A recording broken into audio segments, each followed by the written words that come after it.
Hey everyone, it's Madison from PH Doodling. Welcome back to my channel, or welcome if you're new. I'm so excited because today we will be setting up the first 2 weekly spreads in March. My theme this month is bees and honeycombs. If you haven't seen my March Plan With Me video, I'll link it above and be sure to check it out. So you'll see I've chosen a mix of warm golden yellow tones with a few pinks and reds for my color palette this month.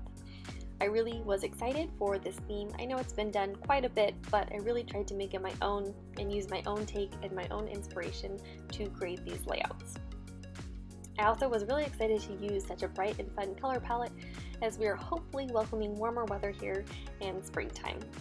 Alright, let's go ahead and get started. You can see I've set up my planner here with all of my doodles that I have sketched out for the month.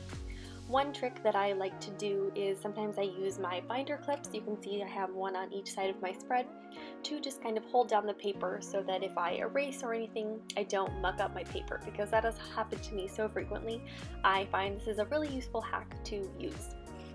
You can see I'm using my Micron plastic nib tip pen to outline all of the doodles on my weekly spread. That's typically my first step that I do after I have sketched it out. I really love outlining all my doodles because I feel like they just really make them stand out. And that's one of my favorite parts of bullet journaling, is incorporating all of these fun doodles. This is a very simple layout that I've chosen for this first weekly spread setup of the month of March, where I divide each side of my spread into 4 individual boxes, which allows me 1 box per day, and then 1 extra box to add some more doodles and a mini calendar, which I just completed there up in the left-hand corner. The doodles that I choose to incorporate down in the corners of all of my daily boxes are usually just drawn from my monthly setup, so whether that's from my cover page or one of my mood trackers.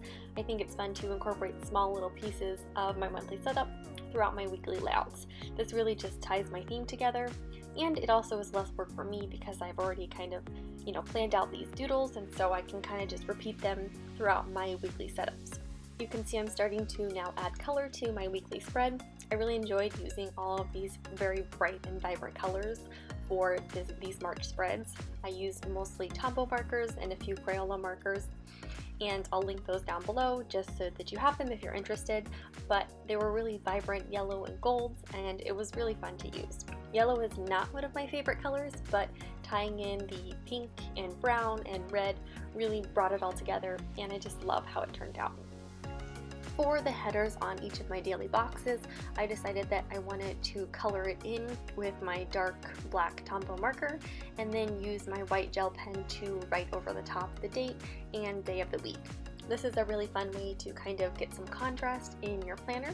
I use my Jelly Roll pen, and I find that it works really well writing over the Tombow marker. Sometimes I do have to go over it once or twice just to make sure it really stands out.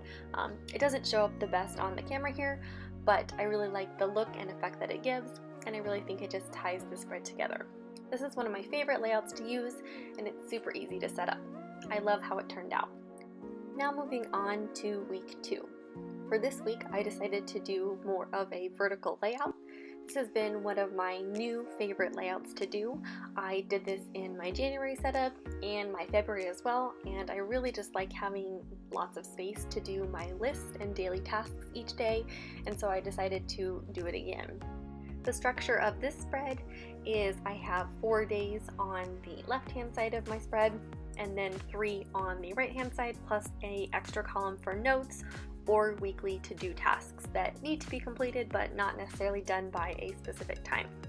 I really like this because I'm able to kind of separate out my space for my day and have a space where I can put events that are happening at specific times, and then also I have lots of space for my tasks and things that need to get completed that day. I'm a list person, and so I really like having lots of space to list out different steps and tasks that I need to complete that day, because let's be honest, one of the best things about making a list is getting to check it off after you've completed it. So I make sure to incorporate lots of room for list making in my weekly setups. You can see I have not only incorporated a lot of the fun doodles from this theme, but also the honeycomb structure. This was really fun to draw and kind of just add a little bit more geometric design to my spreads, and so I decided for my headers for each day to draw them as a honeycomb. You can see there I'm coloring them in now, and using those wonderful golden yellow tones to color them in. You can see some of the doodles that I've incorporated are the hives, one that's hanging from the tree, and then the little hive boxes, as well as some bees, and those cute little daisy flowers that I colored in red and pink. So you can see how I incorporated the same doodles from my previous weekly spread, and just using this different structure and layout and using a different combination of these doodles to create this spread. So that can be really helpful if you're trying to kind of look for some consistency to kind of keep a theme throughout the entire month. But if not, that's totally fine. Just wanted to kind of give you my workflow of how I think through and set up these weekly layouts. You can see I'm finishing up here creating my mini calendar, which I always love to include in my weekly layouts up there at the top. And there you have my completed second weekly spread for March. I really have enjoyed this theme so far, and I can't wait to make the final spreads for this month. I hope you enjoyed this video. If you did, please be sure to give it a thumbs up, and don't forget to hit subscribe. I'll be back next week with the final weekly spread setups for March. Thank you so much for watching. Happy doodling!